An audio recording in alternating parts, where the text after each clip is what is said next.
tufanye utuo Bwana, ili Mungu mwenye nguvu jemedari, Bwana wa majeshi, mfalme mwema, wewe Mungu Baba ukatokea katikati yetu Bwana.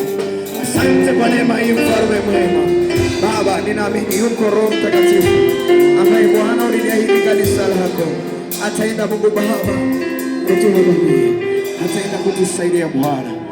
Yesu tunakuamini, tunakabidhi Mungu Baba ibada hii mikononi mwako, nasi tunajikabidhi mikononi mwako.